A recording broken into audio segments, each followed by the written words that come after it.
Please subscribe.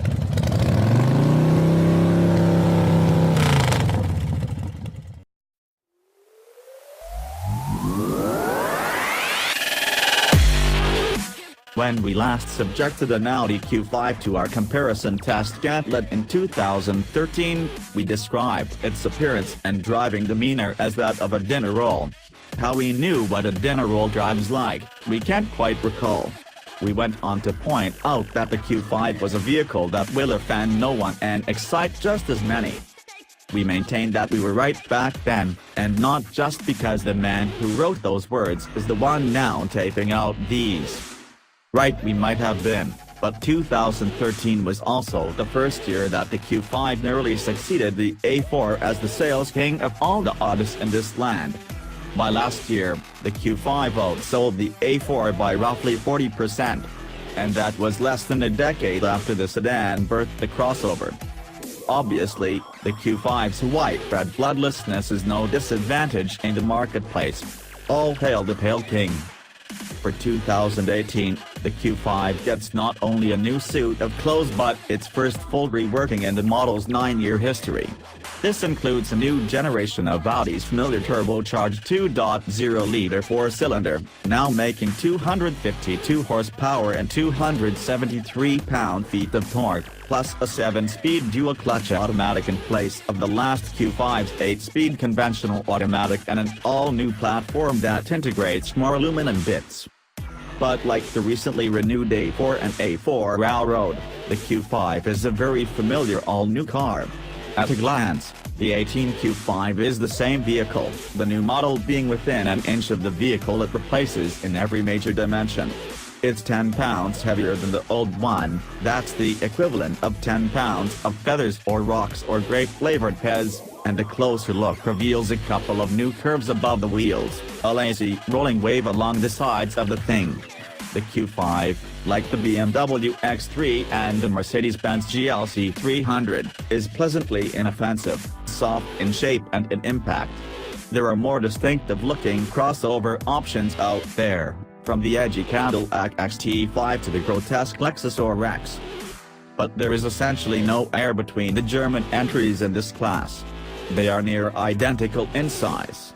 The entry-level versions are all powered by turbocharged 2.0-liter 4-cylinder engines. They all weigh around 4,100 pounds. They all claim to get to 60 miles per hour within a few tenths of a second of one another. And who cares about the tenth of a second in the Trader Joe's parking lot? It's a striking example of convergent evolution. Furthering the push toward indistinguishableness, Audi is touting the new model as a vehicle that has the sporty characteristics of a sedan with the off-road capabilities of an SUV. That moves the Q5 into the sphere of sportiness occupied by the BMW X3. Neither of these claims is entirely true, of course. Yes, the Q5 comes with an off-road setting, accessible through its Drive Select mode toggler, which locks the drivetrain into all-wheel drive. Like the A4 Railroads, the Q5's all-wheel drive is an on-demand system called Quattro with Ultra, meaning that it's a front-wheel drive vehicle most of the time. No shame in that. The system operates seamlessly and is credited by Audi with helping deliver the new model's 3 mpg improvement in city fuel economy. But an off-roader this is certainly not. A quick drive in the new Q5 reveals much better body control than a first-generation vehicle. There's nothing tricky going on here. The Q5 is not offered with air springs. And our mid-level Premium Plus version had no adjustable dampers. But the coil springs, the fixed-rate dampers, and the rest of this suspension are tuned to deliver a well-controlled ride, free of float, while rounding the edges off sharp impacts, even with the Q5 wearing the optional 20-inch wheels.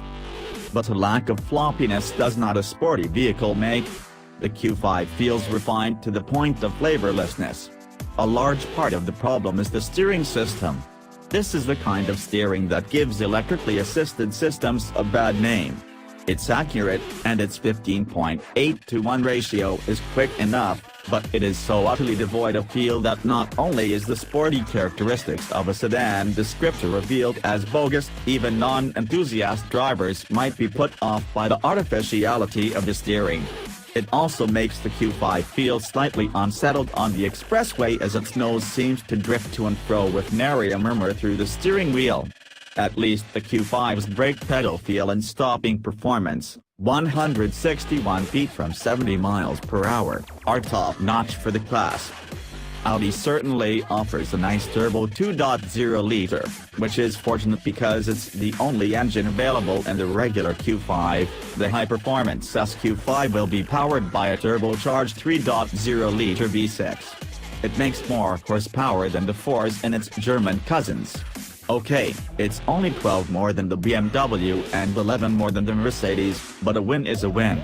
Allied with the new dual clutch, the Q5 gets to 60 miles per hour in 5.8 seconds, or 1.1 quicker than the old version. That makes it a bit fleeter than the other German four-bangers, and most V6-powered competitors. To achieve that number, we needed to turn off the Q5's traction control system, something owners are very unlikely to do on a regular basis. Leave traction control on and the duration to 60 miles per hour is 6.2 seconds. Still plenty quick. Not as quick as an A4 railroad, which also stops shorter, grips harder, goes farther on a gallon of gas, and has a cargo hold only 2.6 cubic feet smaller, behind the rear seat. But we digress. But like the L Road, the Q5 has a visually quiet, near minimalist interior style. It's a calming place, without flashiness to distract and confuse the eye. Minimalism invites greater scrutiny of material quality, and here Audi does pretty well.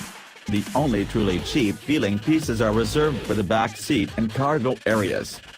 Audi has wisely chosen to sacrifice a bit of cargo space to improve rear seat legroom in the new model.